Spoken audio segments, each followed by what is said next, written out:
Exercise 5.2, the very first question, state the property that is used in each of the following statements. तो ये अगर हमें statements दे रखे हैं तो किस प्रॉपर्टी की वजह से ट्रू हो रहे हैं? तो देखिए फर्स्ट में बोल रहा है if A is parallel to B then angle 1 equals to angle 5. ये एंगल होगा आपका अगर हमारे पास क्या है A और B पैरेलल हैं ऑलरेडी. पैरेलल का सिंबल ये होता है कुछ आपका. So they are saying if A line is parallel to B line then हमारा जो एंगल 1 होगा वो किसके इक्वल होगा? एंगल 5 के इक्वल होगा बोलते हैं. That is angle. तो बताइए क्यों हो पाएगा एंगल 1 एंगल 5 के इक्वल? दैट इज एंगल 1 और ये आपका एंगल 5 है. They are on the same side of transversal. ये ट्रांसवर्सल है आपके पास, ठीक है, जो मैं रेड से दिखा दे रहा हूं यहाँ पे. That is the transversal.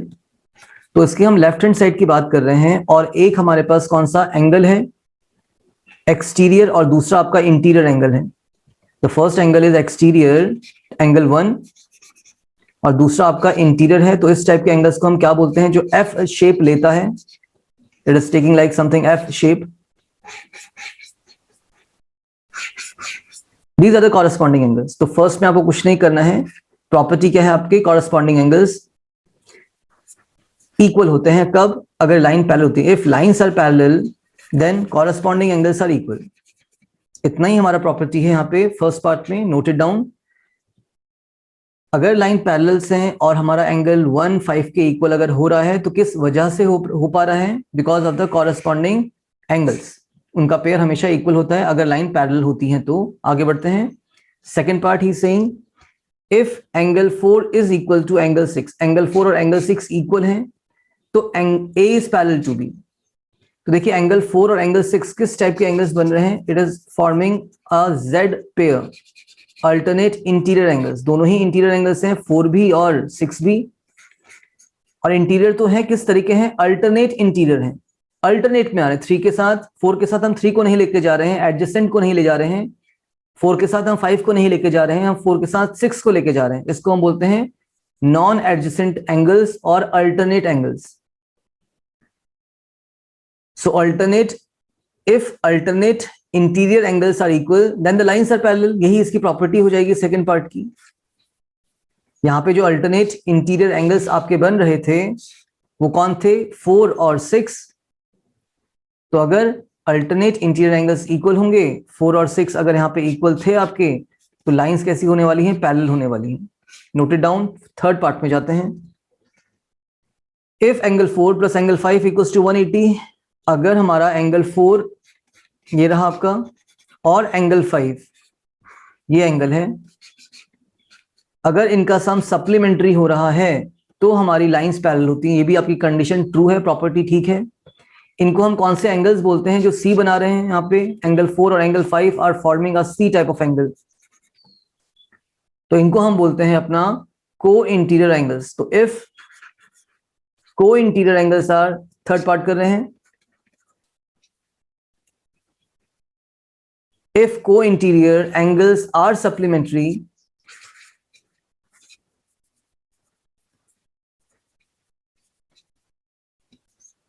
then lines कैसी होंगी आपकी? Parallel. then the lines are parallel.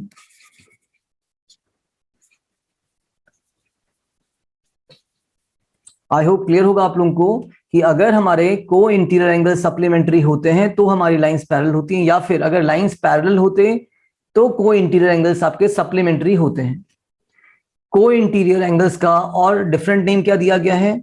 On the same side of transversal the pairs of interior angles. दोनों ही आपके इंटीरियर एंगल्स हैं और ट्रांसवर्सल के एक ही तरफ हैं. That is the pairs of interior angles on the same side of transversal are also known as co interior angles. Note it down. Second part में मूव कर रहे हैं. In the adjoining figure identify. आपको क्या करना है? इस figure में आइडेंटिफाई करना है किसको? First, pairs of corresponding angles.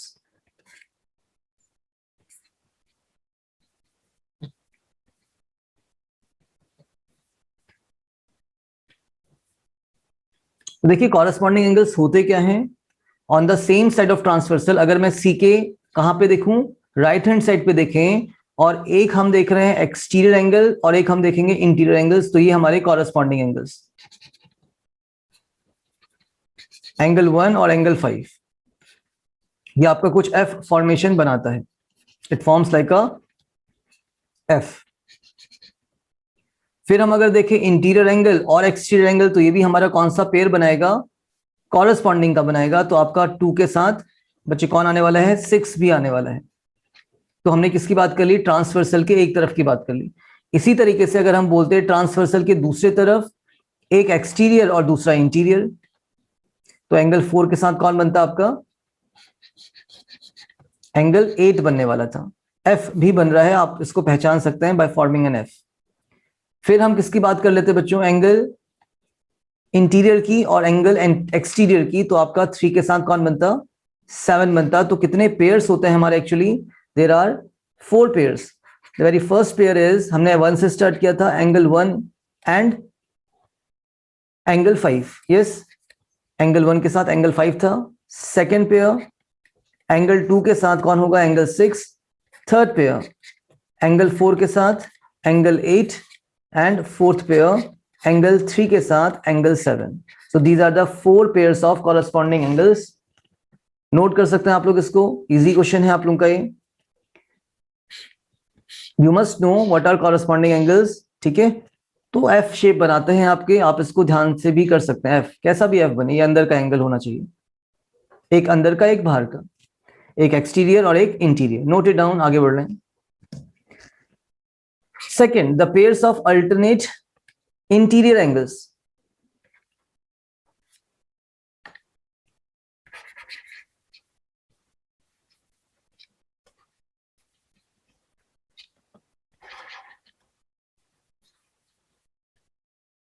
तो अल्टरनेट इंटीरियर एंगल्स कौन से होते हैं, देखिए अल्टरनेट के आपके पास तो 4 एंगल्स होते हैं, एंगल 3 भी है, एंगल 2 भी है, एंगल 5 भी है और एंगल 8 भी है। अब अल्टरनेट का मतलब होता है, अगर मैं 3 को लेके जाऊंगा तो 3 के साथ ना तो मैं 2 को ले जा सकता हूं इंटीरियर को, ना तो 8 को लेके जाएंगे इंटीरियर को, क्योंकि ये एडजेसेंट है। तो अल्टरनेट में कौन आ रहा है, 3 के साथ 5 आ रहा है बच्चों। तो एंगल 3 के साथ हम किसको लेके जाएंगे, एंगल 5 को। इसी तरीके से अगर हम एंगल 2 की बात करें तो एंगल 2 के साथ हम किसको लेके जाएंगे, एंगल 8 को। अल्टरनेट ये आपका जेड शेप बनाता है, that forms a Z type of shape, ये ठीक है। तो ये हमारा 3 और हमारा 5 alternate interior.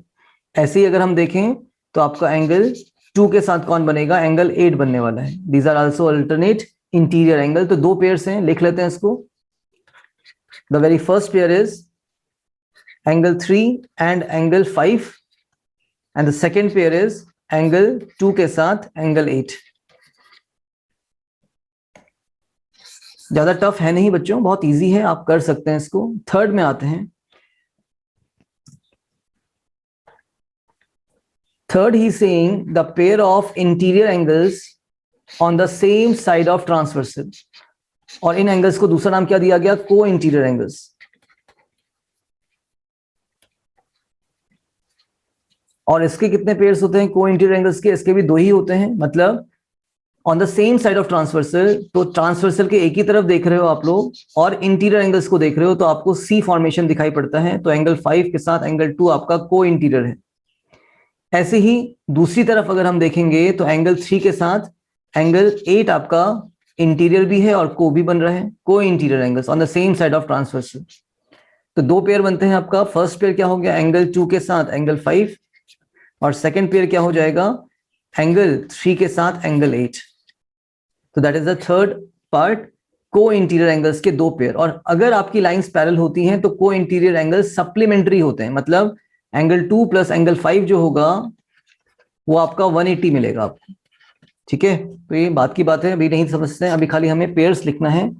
Moving to the fourth one, vertically opposite angles. तो फोर्थ पार्ट में देखो वर्टिकली अपोजिट एंगल्स के 4 पेयर्स बनते हैं। अगर हमारे पास स्ट्रेट लाइन है तो 4 के जस्ट वर्टिकली अपोजिट में 2 है और 3 के वर्टिकली अपोजिट में 1 हम बोलेंगे।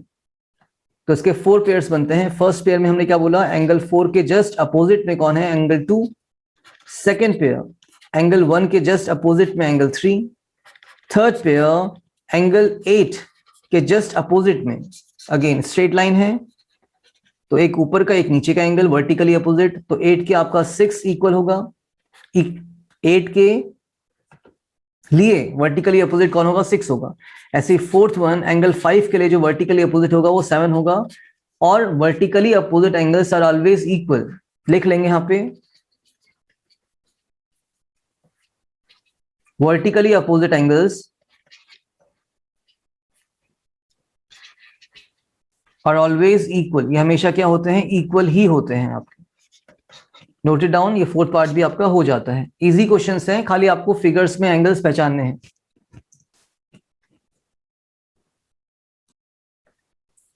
Third problem, in the adjoining figure line P is parallel to Q। आपको कंडीशन दे रखी है कि आपकी लाइन क्या है, पैरेलल है। तो फाइंड द अननोन एंगल्स, आपको सिर्फ 125 डिग्री दे रखे हैं। तो देखिए 125 से हम एक तो एंगल D निकाल लेंगे क्योंकि ये इसके इक्वल होने वाला है, और फिर D के इक्वल कौन होगा, आपका B होने वाला है। रिलेशन आपको बताना है खाली। तो पहले तो देखते हैं 125 इक्वल्स टू D क्यों हो रहा है, या D इक्वल्स टू 125 डिग्री क्यों है। पहले का आंसर है बच्चे, because they are the corresponding pairs of angles. हमने अभी पढ़ा है थर्ड सेकंड में, अगर आप लोगों को यहाँ पे क्लियर नहीं है, आप पीछे का अपना पहले वीडियोस को रिवाइज करिए। तो D कितना हो गया हमारा 125, तो what we can say, which type of angles are these, sorry, which type of angles are these are the pairs of corresponding angles.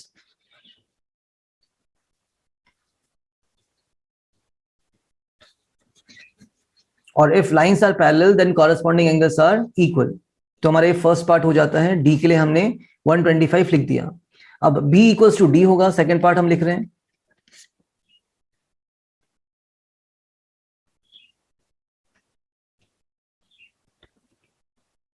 Second part में हम लिख रहे हैं अपना B इक्वल्स टू D।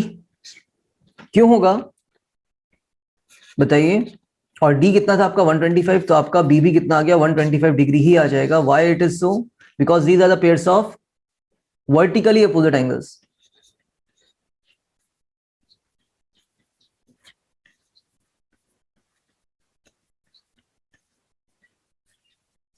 और वर्टिकली अपोजिट एंगल्स तो हमेशा ही equal होते हैं, तो भी हमने B भी निकाल दिया। अब अगर हम बात करें किसकी,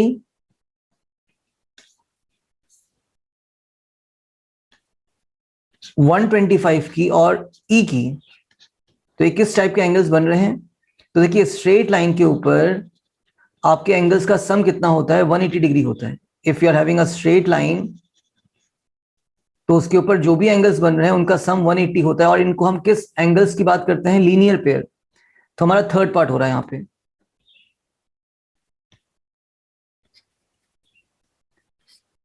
एंगल E को अगर हम 125 से ऐड करेंगे तो दोनों का सम 180 आने वाला है। Why, because of the linear pair.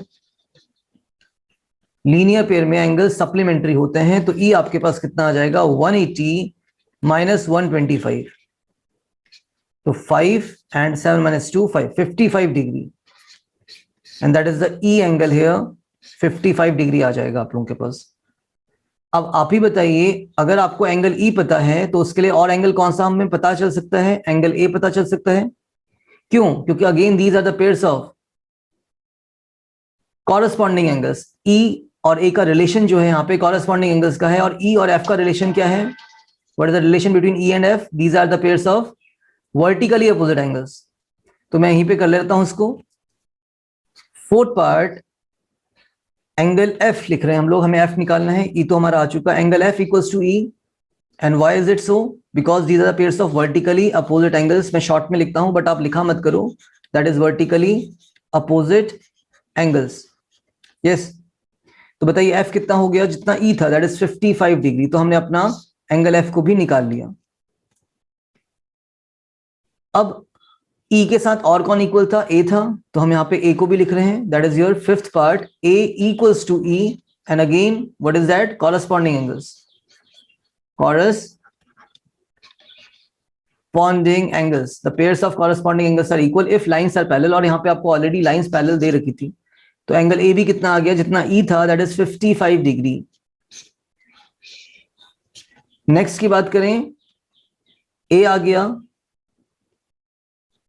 अब ए से कौन इक्वल निकल सकता है हमारा C. Again these are the pairs of vertically opposite angles, तो हम डायरेक्टली करते हैं यहाँ पे सिक्स पार्ट अपना कि C equals to A, that is vertically opposite angles. तो सी की वैल्यू ए के इक्वल, और ए कितना था आपका 55 डिग्री था। तो यहाँ पे 6 एंगल्स निकाल दिए, 1 2 3 4 5 6, और ये हमारा कंप्लीट सॉल्यूशन हो जाता है। यहाँ पे इजी है, ज्यादा कोई टफ नहीं है। आप लोगों को एंगल्स पे कमांड होना चाहिए। अगर नहीं समझ पाए हैं तो 5.2 से पहले का एक इंट्रोडक्शन देख लीजिएगा अपना, plus first and second questions को दोबारा देखिए, ठीक है। नोट इट डाउन, आगे बढ़ते हैं। Find the value of x in each of the following figures if L is parallel to M। आपको कंडीशन दे रखी है कि जो लाइन L है वो M के पैरेलल है बच्चों। और अगर लाइन पैरेलल होती है तो जितने भी हमारे पेयर्स होते हैं, टाइप्स ऑफ पेयर्स, वो इक्वल होते हैं एक्सेप्ट द को इंटीरियर एंगल्स। तो यहाँ पे 110 दे रखा है, तो बताइए क्या 110 और x का कोई रिलेशन है आपस में? तो नहीं है, they are not related with each other. तो यहाँ पे हम क्या कर लेते हैं, पहले अपना एक एंगल को निकाल लेते हैं। लेट द एंगल से इज ए। हम पहले किसको निकाल लेते हैं, अपना ए को निकाल लेते हैं। बताइए, स्ट्रेट लाइन है तो ए और 110 का सम कितना होगा, 180। तो क्या लिखा जाएगा, a plus 110 degree is equal to 180 degree, and that is because of the linear pair. क्यों ऐसा करना पड़ा? बिकॉज 110 और x का कोई डायरेक्ट रिलेशन है नहीं। बट अगर हम अभी की बात करें तो आपका जो x होगा वो किसके इक्वल होगा, सॉरी a जो होगा वो x के इक्वल होगा, because of which pairs, alternate interior angle से इक्वल हो जाएंगे आपके, ठीक है। तो a की वैल्यू कितनी आ रही है, देखिए 70 degree, yes, 180 minus 110, and that's comes out to be 70 degree. So that is the value of a. Now we can write the relation between x and a. तो बताइए, tell me x is equals to a for what reason? These are the pairs of alternate interior angles.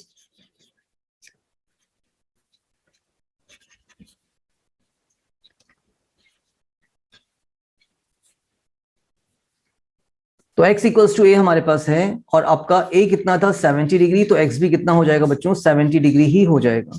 तो that is the solution of the first figure. ये हमारा fourth का first part का solution हो जाएगा। Note it down. बढ़िया question था, easy था। समझिए थोड़ा इसको कि किस तरीके से आप अपने वैल्यूज को लेते हैं, और फिगर जरूर बनाइएगा, और उसमें a भी दिखाएंगे। जो आप ये a निकाल रहे हैं, ये एक्चुअली आपको क्वेश्चन में दिया नहीं था, ये आपने खुद से रखा है और निकाला है, ताकि आप x और a का रिलेशन निकाल पाए। Note it down. Second part में क्या हमें निकालना है, इसमें we have to find the value of x again. और यहां तो हमें डायरेक्टली पता चल रहा है कि लाइन L जो है वो M के पैरेलल है। लाइन L, ये वाली लाइन M के पैरेलल है। अगर मैं इसको ड्रॉ करूं एक बार, that is your line L which is parallel to line M, है ना। A और B की हम बात नहीं करेंगे। और अगर हम ट्रांसवर्सल बोलें तो यहाँ पे जो A है वो ट्रांसवर्सल भी हो रहा है, बाकी सब भूल जाइए। तो बताइए 110 और x का रिलेशन क्या होगा यहाँ पे? ट्रांसवर्सल के एक साइड एक एक्सटीरियर एंगल है, एक इंटीरियर एंगल है। These are the pairs of which angles,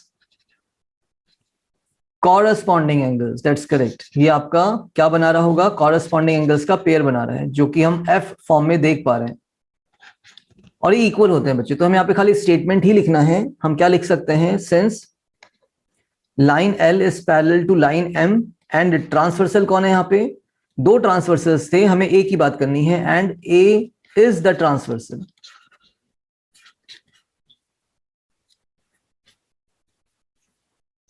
so corresponding angles क्या होंगे, इक्वल होंगे। तो क्या हो जाएगा, x इक्वल्स टू 100 हो गया। और इसका हम रीजन लिखने वाले हैं, x 100 के इक्वल क्यों हो रहा है, corresponding angles are equal. Corresponding angles, and that is the reason here x equals to 100 क्यों हो पाया, because corresponding angles equal होते हैं। that is the fourth part, note it down।